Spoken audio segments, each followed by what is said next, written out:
This is from the magazine called Back to God, printed in 1991. Once Srila Prabhupada was speaking to a wealthy Indian woman in Malaysia. She was the wife of a government minister, and he was hoping to persuade her to help him build a temple. This was in 1971, before Iskcon temple had been built there. So as Srila Prabhupada spoke to this woman, she continually agreed and smiled. Yes, yes, yes, yes. Yes, yes, Swamiji. Yes, yes, Swamiji. And she kept holding her palms and offering pranams, which is a cultural thing to do. She seemed enthusiastic about Krishna consciousness. So after a while, Srila Prabhupada showed her a sketch of 3 altars in a temple, which eventually was used in India, skipping all that. So taking the sketch out of his white vinyl case, he handed it to her and said that since she appreciated the value of Krishna consciousness so much, she could assist in spreading it for the benefit of others. So, since she appreciated Krishna consciousness, Prabhupada said, now you could assist, spread this Krishna consciousness so others could also derive same benefit. And she answered, while folding her palms, with your mercy, Swamiji. And Prabhupada said, my mercy is already there. And she repeated, with your mercy, Swamiji. And then Srila Prabhupada told the story. A man slipped in a well and cried. So the person fell into a well, deep well, and cried, help, help, get me out of here. And then someone came with a rope and lowered the rope into the well and said, take the rope and I will pull you out. And the person down there cried, help, help, help me take the rope. Come on, you have to do something. So Srila Prabhupada laughed warmly and said that the mercy of the spiritual master is already there, but you have to take it. If the mercy of the spiritual master is not there, we're not talking about the spiritual master, we're talking about a monster. Any reasonably healthy individual is kind, means mercy is there, but do you want it?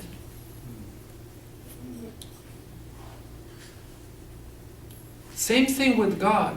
What do you mean? When God gives me His mercy, or when God wants me. Mercy is there, but you're not taking it. Mahatmanas tumam partha daivim prakritim ashrita. This is a definition of a great soul as opposed to a meager soul. That unlike meager soul, great soul grabs on to the mercy that's already there, that is always there.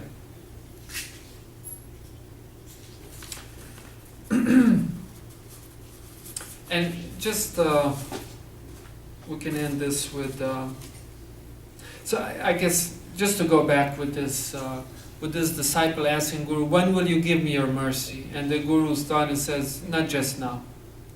What do you mean? Are you a monster? You're not kind? You don't want to give your kindness? What's wrong with you? Any kind person, mercy always pours from that person. Of course, sometimes mercy may come in strong ways. But that's not just vengeance, that's also mercy. Like a child sometimes wants to do foolish thing, wants to, sometimes parent just like slaps the child. Of course in America now that's illegal, but may slap a child, Don't you understand that will kill you? And maybe even shake the child or something, I don't know, raise voice or like that. Or even let the child do the stupid thing, and Prabhupada gives example of child trying to touch fire. Oh, mama, mommy, I want to touch. No, it's very hot, don't touch. Mama, I want to touch. All right, touch. Ooh. That's also mercy, because obviously couldn't learn any other way. So then be in pain a little bit. But the point is that the merciful person is always merciful. So to say, Guruji, when will you give me your mercy? This is not a good question. What does that mean? That sometimes Guru, teacher is merciful, sometimes not? That is not the case. What I'm trying to emphasize here is that we have responsibility for our own spiritual lives, and we better take it. Now, within Indian tradition, this tension has been recognized as a tension between Purushakara and Daiva. Purushakara and Daiva. This is the technical terminology, and you find this in Mahabharata, you find this in Ramayana, you find this all over the place, and you find this also in different traditions all over the world. What this means, Purusha Kara, Kara means to do, and Purusha means a person. In other words, and Daiva means divine. So Purusha Kara versus Daiva. In other words, how much is human working and how much is divine working? And so this has been a tension in the minds of people since ever, to understand how these two actually work. So for example, in Western theology, this is called predeterminism. Predeterminism. Determinism means that everything's determined, and it refers to a philosophical concept. Predeterminism specifically refers to theology. And what does that mean? That means that there's literally nothing you can do to enhance the chance of your own salvation or to enhance the chance of your own spiritual upliftment. There's nothing you can do. It's all predetermined. In other words, when God wants it, it will happen. And when God doesn't want it, it will not happen. This is irrational, illogical, and definitely it is not supported, at least in the Vaishnava tradition. Predeterminism. And what they say, and you find this so much, for example, we're living in America, which is still, I would say, predominantly a Christian country.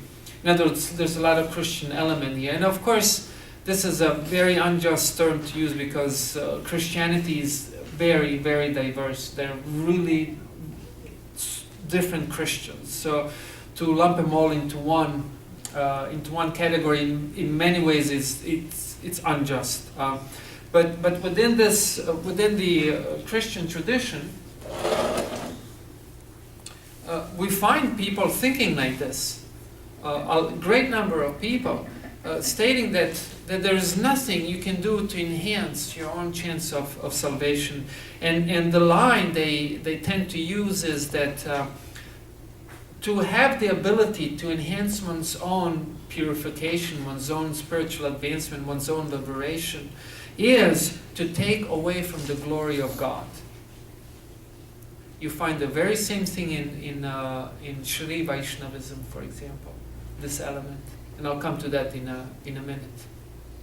That some or other, the fact that you have some ability, some or other, it takes away from the glory of God. This is how they think. I personally don't think like this. I obviously strongly disagree with this. And of course, you have your own position, and we can discuss that afterwards in a few minutes. Manichaeism states that humans are flawed by nature and are thus not responsible for their acts. And there are certain Christian groups who, I'm just studying Bible right now, so that's all these Christian ideas that are coming to mind. They tend to quote a thing that Jesus Christ said, and it's right there in the New Testament. I personally read it, that spirit is willing, but, does anyone know? The flesh is weak. But the flesh is weak. You ever heard this? Spirit is willing, but the flesh is weak. They say this. And anyhow, this comes in the Bible in a completely different context. So they completely misquoted these people who said, Because they want to say that the flesh is, in other words, our bodies, who we are right now, we're categorically weak and we can never become perfect. And therefore everything lies in the hands of God. And therefore all we can do is just believe. I mean, we were in San Diego, downtown San Diego, and we were walking down the streets of San Diego chanting the names of God out in public. And then from a bar, you know how they have bars, and bars have these fenced off areas outside. And one fellow was shouting something at us that we're devils and we're going to go to hell. And some or other, I'm usually never upset by this. And some or other, I felt really upset by this. And I turned around just to see who shouted it. And I saw a fellow who was, he had a cigarette in his hand, like this. And the same hand held a cup of alcohol, and in the other hand he was embracing a woman who hardly had any clothes on her. She had more makeup than clothes on her. And so I approached him, and he repeated it once more, and I told him, and I was really annoyed. I was thinking, how many wrongs are here? Here we are, you know, in this materialistic place called downtown San Diego, very materialistic place, and we're publicly chanting names of God. And here's this person telling him that I will go to hell for doing this. And so I impulsively, without thinking much, asked him, "What is this?" And I pointed to a cigarette and a bottle of, I think it was beer. And he was going to say, and before he said that, I said, "What is that?" And, you know, pointing to the girl. And he was going to say something, and I told him, "Keep quiet." and there was a lot of people there, and then all of a sudden there was a silence, and then they all applauded. You know, you should have just kept quiet. But I knew where it was coming from. It was coming from this understanding of this misunderstanding of this statement: flesh is weak, even though the spirit is willing. So therefore I can be as abominable as I want to, be as materialistic as I want to, and all I need to do is make a claim that I believe in some person, whatever name you want to give to that person. He probably calls him Jesus Christ, right? And therefore he's okay, and he's going to heaven, and me, who am not, who not living a sensuous life, or not drinking, not smoking, or, you know, chanting God's name, I will go to hell.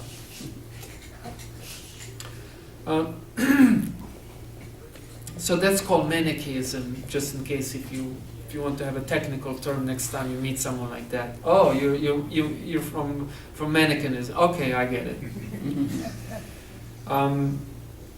And then we have the other extreme, for example, in Indian tradition. Those of you familiar with Indian spiritual tradition or history, how many of you know of Karma Mimamsakas, or sometimes also known just as Mimamsakas? Traditionally, Indian spirituality, religion, and philosophy was based on the Vedas, and there was a philosophical portion of the Vedas, very sophisticated. But some or other, in due course of time, the Vedic culture became very rigid. For example, a Brahminical class made an attempt, and for the large extent managed to manipulate the society in their own favor. So that even if one was not a Brahmin, it was enough just for one to be Brahmin by birth. One was considered a Brahmin and therefore was entitled to a free meal, donations, and easy life. Go around and do some few empty rituals, and in this way earn one's own living, and social prestige, of course, that's very important. And in one point this reached a crescendo, this reached a pinnacle, and in the mind of intelligent, there was a large section of intelligent class of Indians who just could not tolerate this. and they were wholesale abandoning Vedic culture. For example, Jain movement became very prominent these days. Buddhists became very prominent in India during these days, and there are many movements. In one term, all these groups, all this one movement was called Shramana. Shrama means hard work, labor. And what it meant was that we were emancipating ourselves away from this nonsense. They were really offended by what Vedic culture turned into, and they were generally going to forests and practicing their own form of spirituality, making their own effort. Shramana, therefore Shramana, the word Shramana from there. So what happened was that at this point, Vedic culture was heavily challenged as to the value of these rituals. And this is where Karma Mimamsakas sort of floated to the top and became prominent in Indian history. So what they did, Karma Mimamsakas, what they did was something that was never, up until today, ever witnessed in the history, not of India, but in history of the world. There was never such an elaborate and an extensive description and support of rituals. Because in every society you have a tension between substance and the container. Ritual is a container. Substance is the important matter. In other words, the difference between the form and the substance. Doesn't matter what the form is, the substance matters. Like, for example, people who don't understand this, they tend to be very rigid when it comes to countercultural experience or cross-cultural experience. So they'll think that salvation depends on a membership with a group, not understanding that different groups may have different rituals. But what really matters is the substance, the content of the form. So this is called in Sanskritam Sara Grahi. Grahi means to hold, right? And Sara means the essence. So one was able to grasp the essence. This is the intelligent and sophisticated person. And those who lack this ability, like Krishna says in the Bhagavad Gita, they judge externally. They don't see the substance, they look for the container. And therefore there's a lot of fight and disagreement. Why? Because of this unsophisticated type of thinking. So what these Mimamsakas did was unheard of in the history of the world, even up until today. There was never so much written in favor of rituals. As a matter of fact, if you're from India, you're probably heavily influenced by Karma Mimamsakas, where you think that ritual will save your skin, so to speak. That someone will make a ritual and save your soul. You could be performing rituals till the cows come home, but unless there is a moral change, the change of consciousness, the change of heart, you're still a bad person. No matter how many car pujas and whatever other pujas people may be doing. Pujas in and of themselves are valuable only to the extent they carry the content.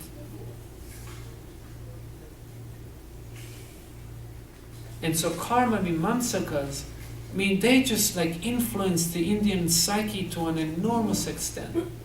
That even nowadays, a regular Indian thinks that unless I perform these rituals, I am very likely going to find myself in trouble.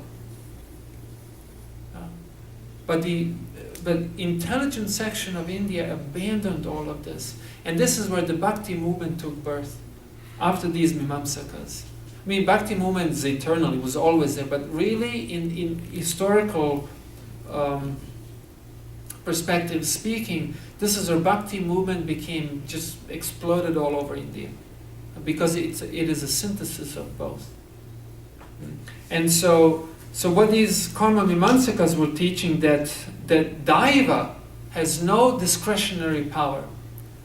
What is the basic teaching of Karma Mimamsakas? Does anyone know in the view of tonight's presentation? I'm not expecting you to know, but just in case if you do.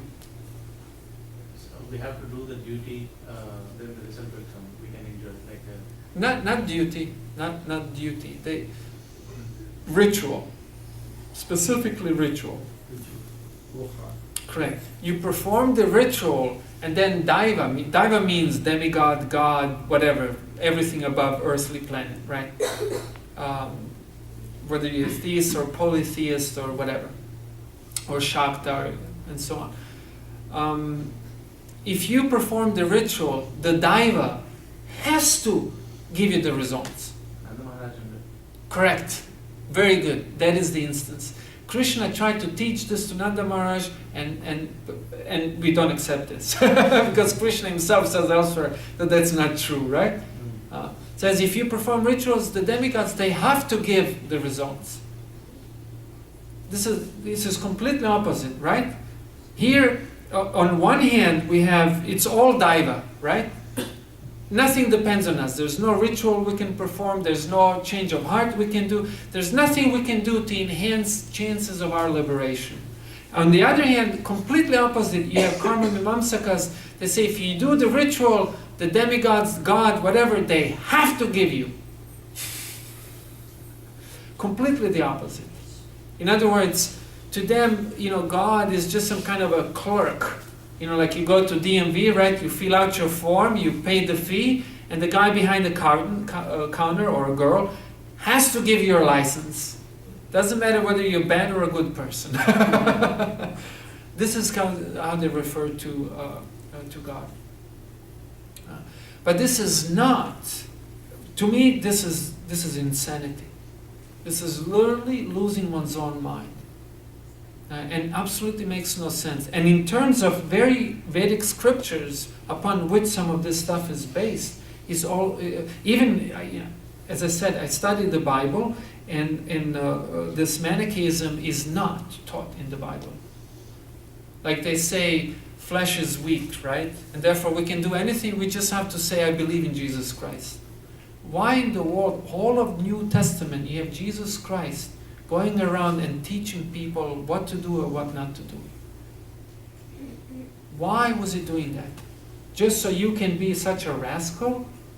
To say, I can do any abominable thing I feel like it because flesh is weak? I just need to say I believe.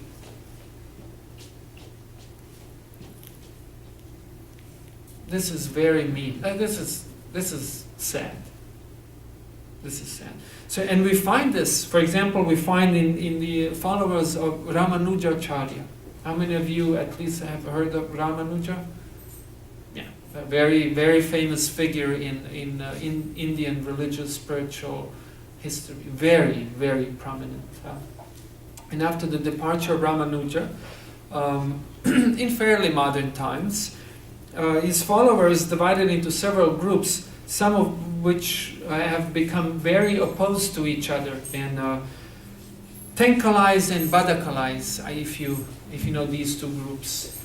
And one of the points of contention between these two groups is exactly this: Purusha Kara versus Daiva. Like, how much is my working and how much is God's working?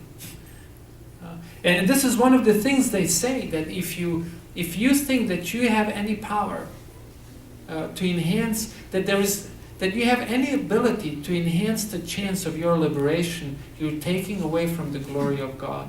This is very unbalanced. But this is what they say. Like this. So, what is the Vaishnava point of view in this? And it's all over. It's everywhere. I'm reading the Bible. It's all over the Bible. I'm reading it. Reading Bhagavad Gita. It's everywhere. It's very clear. The point is that we have the choice. We have the choice whether we want to become pure beings or not. If we want to become pure beings, we will demonstrate that by trying really hard to be pure. And then God and Guru or the teacher and whoever else will help. That's how it works. And so we find, for example, at the end of the Bhagavad Gita, I already mentioned this, after teaching the whole Bhagavad Gita, Krishna left the choice to Arjuna. I have taught you all of this now. Yata icha asi tata kuru. Whatever your desire is, whatever your icha is, act accordingly. Tata kuru. Act accordingly. It's your choice. And so this is how these things look from the Vaishnava perspective. So, if anyone has any questions or comments, perhaps at this time, we can entertain that. I think I want to add, Yes, Prabhuji. like I was reading the Bhagavad Gita, like 18.14, in which Krishna says, like, place of action, the body, the performer, the various senses, 5 factors of action. there are many different kinds of endeavor, and ultimately the super soul. These are the 5 factors of action. Yes. And I think people are getting confused with this. Like any action, you need a God's blessing. So like even if I'm murdering somebody, like the God's will is there in that. This action is approved by God. And that's why I think, or say I came to Sacramento or coming to this program, of course the God will is there. So that's how they are misunderstanding with what you just made the point. They take it to extreme. Right. And then it becomes unbalanced. But we've been, just the fact that, I mean, I did not create myself. I just remember that in one point, right now I have a memory of me going sometime in the past. But I didn't choose this nose, I didn't choose these ears, all this just happened to me. So to me it is very clear and obvious that I'm not a creator, I'm not the master. There's so many things happening to me that I don't like I sweat, and if I sweat a lot, I start to smell. I don't like that. I don't know who does. There's so many things. We have to go to the bathroom. We don't go to the bathroom because it's a wonderful thing. We go because we have to. So many things are imposed upon us, right? Our hair grows where we don't want it and doesn't grow where we want it. There's so many things imposed upon us. So to me it's obvious that I'm not the master, ultimate master. But at the same time it is obvious to me that I have choices. And so just the fact that I have been created, that I am, that is perhaps someone's kindness. And with that kindness has come the freedom to make choices and the freedom to be good or to not to be good, and therefore to experience happiness or to not experience happiness. And those 5 factors of action is a very sophisticated elaboration on that topic. Because if you see, first you have actor, means that someone has to perform action. Then you have the tools with which actions perform. Then you have the action itself. Then you have the place of action. And then the 5th element is Daiva. So it's not just Daiva and it's not just you. It's a really combination of both. Like for example, right now I want to scratch myself on top of my head, and I do that. I really don't know how I did it. I have no clue. I just wanted that and the hand went up there. And every time I want that, my hand does it. But I don't even know all the muscles inside. I don't know the nerves. I'm by no means controlling any of it. Someone else is here helping me. I want to do it, and then someone says, okay, do it, and then it does it for me. And sometimes, like my spiritual teacher, one morning he woke up, and he took shower, and he started dressing himself. And his hand was, relaxed. And he wouldn't move. I was like, get up. Wouldn't move. He tried to lift his hand just to dress it, and the hand wouldn't move. So, we take it for granted. Sometimes moves, sometimes doesn't move. It's not up to us. But because someone else's will is there to serve our choice, we think it's our own action. And then other people understanding that I'm not manipulating these muscles and these nerves, that I say nothing is up to me. No, you're making the choice. So that's the appropriate combination of Purusha, Kara, and Daiva. Like that. And same thing when it comes to serving devotees, to